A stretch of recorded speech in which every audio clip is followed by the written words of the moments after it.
गवादर से बारिश का पानी ताहाल नहीं निकाला जा सका। मुख्तलिफ मकामात पर कई फीट पानी जमा है। मकरान कोस्टल हाईवे पर फंसे 200 से ज्यादा अफराद को रेस्क्यू कर लिया गया।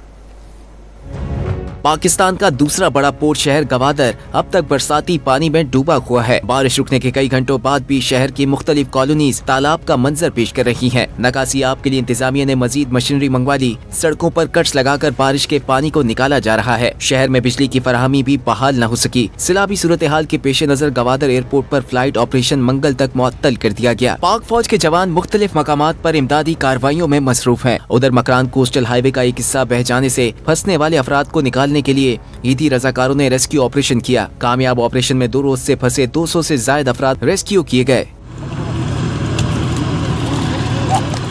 जाफराबाद, डेरा बुगटी और औस्ता मोहम्मद अजला में आज बारिशों का एक और स्पेल बरसा। कल्लात शहर और मज़ाफात में बर्फबारी हुई। शाम ढलने तक पारा -60 डिग्री तक गिर गया।